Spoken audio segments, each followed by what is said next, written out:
Hi friend, in this video we will be discussing about PS remoting. So let us start the video. So here we will be exploring about PS remoting. We will learn what is PS remoting. So basically PS remoting is feature of PowerShell and it allows to run commands directly on remote system. And after execution it sends the result back to the querying machine itself. So when we want to execute any command not only on local system but on the remote system, then PS remoting can help us. PS remoting is built on Microsoft implementation of WSMAN protocol and it uses the WinRM service to manage communication and authentication. So first of all, what is WSMAN protocol? So it is nothing but Web Services Management Protocol and WinRM service is Windows Remote Management Service. So these two things, WSMAN protocol and WinRM service, are main thing which PS remoting using to execute any command on remote server. It was introduced in Windows PowerShell 2.0 and it got enhancement in later version of PowerShell. So in PowerShell 2.0 it was very basic and later on they have added some more feature in PS remoting. So using PS remoting we can establish two types of connections. Either we can establish temporary connection or persistent connections. Using these two type of connections, we can execute the script either on single computer or multiple remote computers.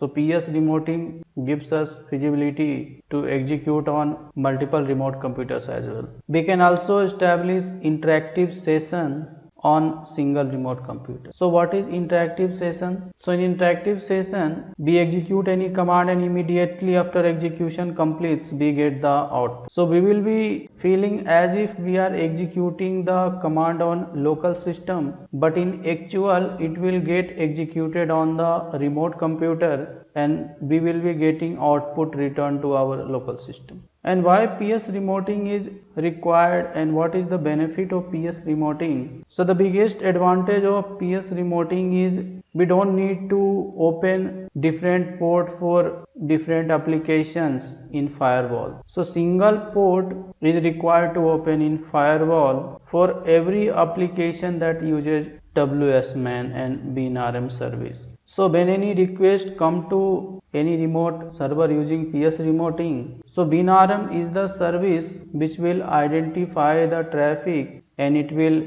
redirect the traffic to the desired application.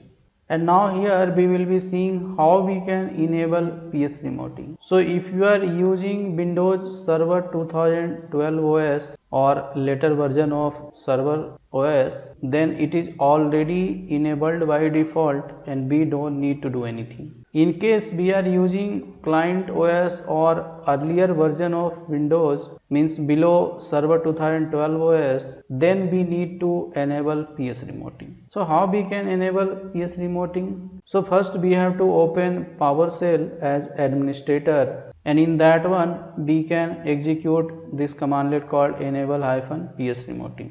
So basically when we execute enable PS remoting commandlet, so this will start WinRM service, it will set the service to start automatically and it will create firewall rule which will allow incoming connection. So for each of these operations we will be getting confirmation message. So to suppress those confirmation message we have to apply force, otherwise for each of these confirmation we have to click yes.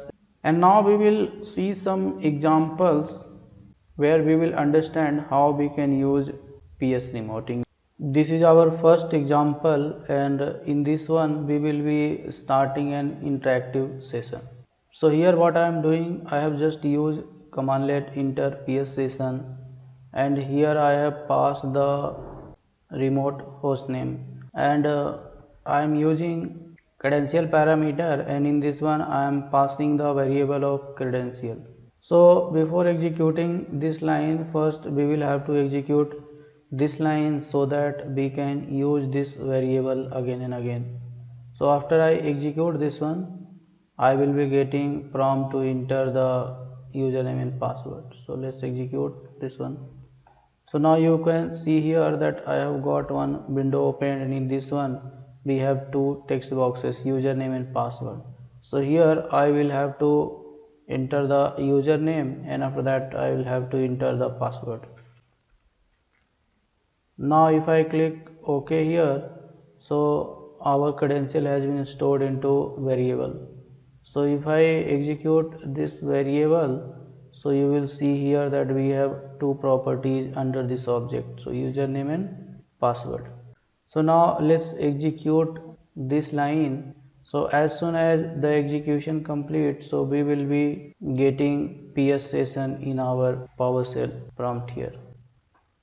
So now you can see here that we have connected to this remote device Win12R2. So when you log into remote device in interactive session, so by default you will be getting users home directory. So first we will be moving to C directory, so that here we will be getting more space to execute the command. So this is how we have seen how we can take the enter PS session commandlet and we can use interactive session. So if I execute any commandlet here, so immediately I will get output here only. So for example, if I want to check the hostname of the device, so I will use hostname. So now you can see there that our hostname is Win12R2. So if I execute another commandlet called PS version table, so you will see that we have got output of PS version table. So when we execute any commandlet, immediately we get the output. So it get executed on the remote device and we get the output here in local device. And now if I want to exit from this PS session, so I will have to use this commandlet called exit PS session. So if I execute this line, then you will see immediately the session has been exited. Now if I check hostname again, then I will be getting hostname of the client machine. Now let's move to the next example, and in this example we will be using invoke commandlet. So using this commandlet, we create temporary session to the remote computer, and after that we execute commandlet there, and after the execution we will be getting output again in the local system. So if I execute this one, so this commandlet get UI culture will be executing on remote device and it will return the output to local system. So let's execute this line here. So now you can see here that it has been executed on this device Win12R2 and we have got the output here in local system. So when we use the invoke command, so the output will contain one more field. That field will be PS computer name. So all other field like LCID, name and display name will be same when we execute locally. Now we will see how we can execute a script on the remote computer. So I have written one single line commandlet in script and I will be executing this script onto remote device. So if I want to know what is there in this one, so I will use get contain. After that I will use this script path. So you can see I am using this commandlet get WMI object class Win32 logical disk. So the same commandlet will be executed on remote device and we will be getting output returned here in local system. So let's execute this line. So now you can see that after execution completed here, so we have got the output in our local system. So we had executed get WMI object class Win32 logical disk. So this is the output. We got device ID C colon device type 3 provider name is blank, free space is this much and size is this much, volume name is not there, and PS computer name, again we got the field. Now we will see how we can establish a persistent connection. So once we create any connection to remote device, we can use those connection again and again. So here you can see I am using new PS session, and after that I have used remote computer host name, and again I am passing the credential parameter, and whatever the session is created I am storing that session into one variable, and again I am using invoke command, and this time instead of passing computer name I am passing here session, and again I am using the same variable, and after that I am executing commandlet get service bin star. So whatever the output it will be giving, again it will be returning to local system. So first let's execute this line here. So after it executed we didn't get any output. So if I want to check what is there inside $s variable, so I will execute this one, and now you can see that we have got session ID, session name, computer type, state, configuration name, and availability.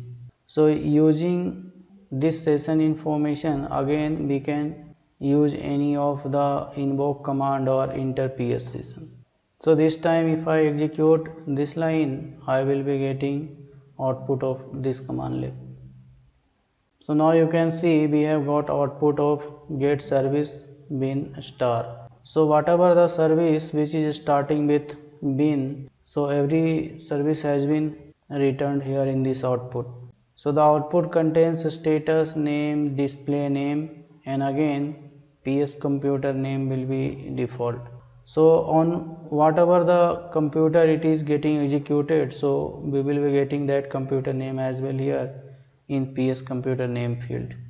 So currently status is running, and for name we have Win HTTP auto proxy, Win management, and WinRM, and we have explanation in the display name Win HTTP web proxy, auto discovery, Windows management instrumentation, and Windows remote management. And now if I want to use the same session for interactive session, then I can use just here enter PS session, and here I can pass the session instead of computer name. So here in session I will pass $s. So after executed I will be entered into PS session of the remote device. So now you can see immediately I have got this device host name in square bracket. So again if I check the host name here, so I will be getting output of host name of the remote device. So this is how we have seen how we can use the interactive session, or how we can use the persistent session to execute any command on remote device. Now let's move to other part of this topic. So this is how we have seen overview of PS remoting. We have seen how we can enable PS remoting on the system where it is disabled, and at last we have seen some examples where we have seen how we can implement PS remoting while executing any command. So I hope this was helpful to you, and that's all in today's video.